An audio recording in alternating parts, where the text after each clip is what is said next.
Welcome back. Well, if you want proof of how well our Mark Barreto is coping with the pressure on Dancing with the Stars, look no further than the US version.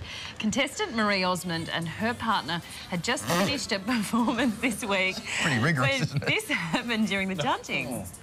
And, of course, you've got to show the gaiety and the fun of the samba. All right, we're going to take a commercial break. It's me. In no time, Osmond was back on her feet and ready to talk about her fainting spell. Once in a while, that happens to me when I get winded and I stop breathing. I'm so sorry. Oh, poor old Marie. I forget to breathe sometimes. Do you really? I haven't seen you go down like that before, though. That's remarkable. Lucky. Might have been smoke inhalation from the California bushfires. Yes. Yeah. Well, apparently she blamed the California bushfires for it. Yes, indeed. And as a strict Mormon, of course, the mention of the word gaiety would have upset her as well. So, Getting us into more trouble. Thank you very much, Paul Murray. Speaking of which, the All-Stars are here. It's been a week since swimmer Elka Graham went public with explosive allegations. She claims to have been offered performance-enhancing drugs in the lead-up to the last Olympics, but won't name names.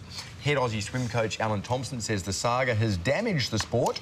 But with the FINA Arena World Cup meet beginning... Wasn't she a singer? I mean, she is a singer. Big in France. Yeah, in France. Yeah, comeback queen. FINA Arena. Yeah. Meet. It's begun in Sydney this week. The controversy is unlikely to go away. So what do our weekend All-Stars make of it? It's good morning to Paul Murray from Triple M and social commentator Prue McSween. Nice necklace, Good morning. Prue. Yeah, lovely nice necklace. My boyfriend. Oh, really? Looking hot today. Now, Prue, do you think Elka's in the wrong here? Look, I think that in this case she is, because she's implicating everybody. I think put up or shut up in this case. It's a very serious allegation she's making. Everybody is now tainted by it. If it was somebody from the overseas community, then say so. But she doesn't actually have to even tell the world about it. She can just tell the authorities, and I think that's what she should do. But can't you make a comment on the sport without necessarily dobbing on a particular individual? Is it dobbing? I mean, this is a pretty serious claim that she's making, and I just feel that everybody is now tainted. They're going to be looking at each other saying, well, was it you? And we always thought Australian swimming was clean. Now it's not, by implication. I think the bigger issue is, who knew that Elka Graham had a newspaper column?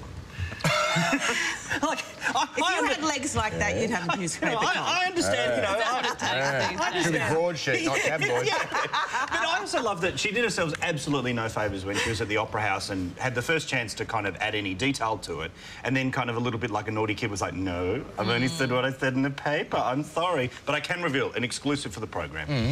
We were IMing last night, and I found out from Elka, the person who offered the drugs, Eric the Eel. Oh, is that right? Yeah. Eric the Eel, who what was he offering at Mogadon? Yeah, he was a bandit, because he was on the coolest drugs ever, apparently.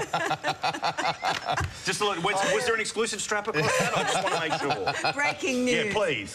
Anyway, Elka, I'm with you. I mean, I just think, you know, you can make a comment on the sport without necessarily having to subject yourself to a possible defamation claim. Yeah.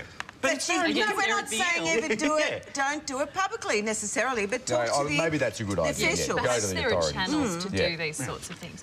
OK, moving on now. New research out of the UK shows pets can provide a good indication of their owners' personalities. Apparently, people who have dogs tend to be more cheerful, while cat lovers are dependable and emotionally sensitive, and reptile owners are independent. Of course Independent? they are. No one wants to be You're independent to the point of being sociopathic.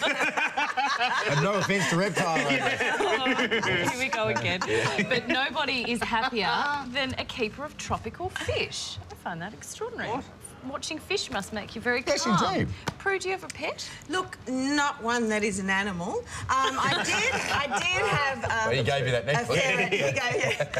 I did have a ferret once, but I thought I was looking a bit like it. No. So I gave it away. But you've got a groper in the bottom of your garden. Yeah, I do. I just harpoon it from time to time. Just I like shooting fish in a barrel. What can I say? It's a sport. It's a sport. But who needs research to tell you that a pet is reflective of your personality? Yes. If you dress your dog, you are crazy. It's that simple. And they go, oh, but he likes to wear the sailor suit. No, he doesn't. He likes to eat, sleep, and occasionally sniff another dog. They don't like wearing clothes. But people do start looking like they're animals. You know, you do see people walking down the street. People dress their dogs? No, but I'm not talking about frocks. I'm talking about they actually frocks or pants. Right. Talking about the way they started growing their hair, like and whiskers and things. I've seen women with you know, all sorts of dogs, and they do look the same, like your... Yeah, that looks a bit like your... What are you doing? What is that, your goldfish? I've grown to resemble my pet. Have you got a goldfish? Or a really sad-looking animal? I got an dog? axolotl. No, little hands, little hands. That's right. Yeah, little hands. Prue McTween, Paul Murray, thanks for joining us. We've got to leave it there. Okay. Really? Do we have to? Unfortunately, yes. Oh, that's 5 minutes of your life you'll never get back again. As opposed to the whole decade of your life you'll never get back again when you listen to the Spice Girls. Remember that whole decade virtually where they ruled the 90s. airwaves? Well, the group imploded after Ginger left, of course. But now they're back and about to embark on a world tour. The girls will tell us why they've reunited later this sunrise. But next, the latest news headlines, and California counts the cost as the stars return to their homes.